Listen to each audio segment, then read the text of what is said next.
यह युग information technology का युग है। वर्तमान आर्टिफिशियल इंटेलिजेंस से हम आश्चर्यचकित हैं। लेकिन भारत के इतिहास में छिपे आश्चर्य भी हैं। क्या हमें कभी यह पढ़ाया गया कि प्राचीन भारत के ऋषि मुनि तपस्वी होने के साथ साथ मूर्धन्य वैज्ञानिक भी थे? या यूं कहें कि भारत विश्व का वह प्राचीन देश है जिसने सबसे उन्नत वैज्ञानिक सभ्यता विकसित की थी। जी हाँ, यह सत्य है। भारत की मनीषा ब्रह्मांड के रहस्यों का आज से हजारों वर्ष पूर्व तब पता लगा चुकी थी जब विश्व के लोग कंदराओं और जंगलों में खानाबदोश जीवन जीते थे।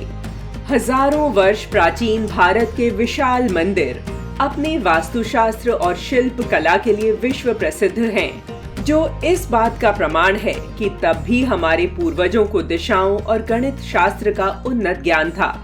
दुर्भाग्य से भारत हजार वर्षों तक विदेशी आक्रांताओं से जूझता रहा और उस काल में भारतीयों को प्रत्येक प्रकार से नीचा सिद्ध करने के लिए हमारे मान बिंदुओं, गुरुकुलों, पुस्तकालयों का विध्वंस किया गया।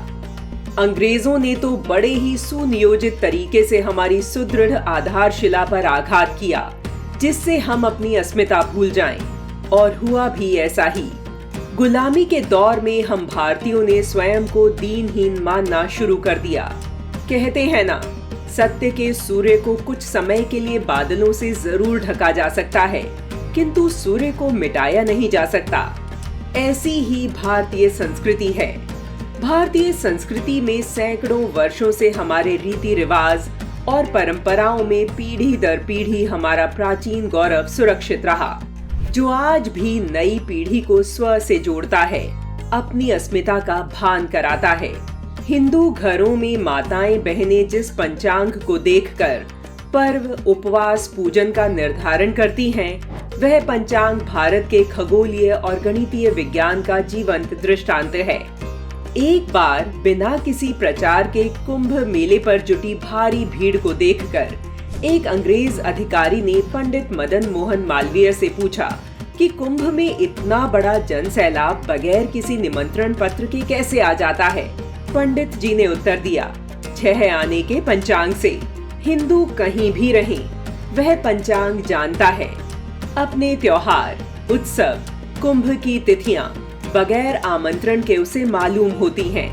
यही नहीं, 100 वर्ष बाद किस दिन कहाँ कुंभ होगा, दीपावली कब होगी, सूर्य एवं चंद्र ग्रहण कब होंगे, यह भी हमारे ज्योतिषी किसी समय भी बता सकते हैं। अंग्रेज हमारी ऐसी पद्धतियों को ध्वस्त नहीं कर सकते। भारत में विभिन्न ऐतिहासिक घटनाओं से नव संवत्सरों का प्रारंभ हुआ है, जैसे कि सम्राट युधिष्ठिर के राज्याभिषेक से। इस प्रकार भारत में विभिन्न प्रांतों में अनेक कैलेंडर विद्यमान हैं और प्रत्येक कैलेंडर ऐतिहासिक घटना से संबद्ध है और वैज्ञानिक रूप से सूर्य, चंद्र और ग्रहों, नक्षत्रों की स्थिति गति पर आधारित है।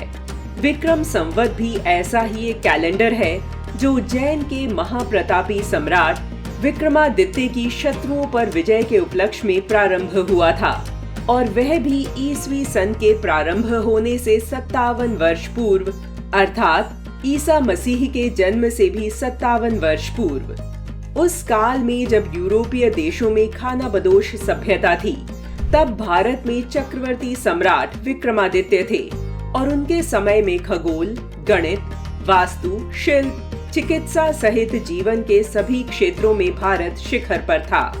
दुनिया भर से यह विद्याएं सीखने लोग भारत आया करते थे। हमें अपनी सनातन संस्कृति पर गर्व है। विक्रमी नव संवत्सर की आप सभी को शुभकामनाएं।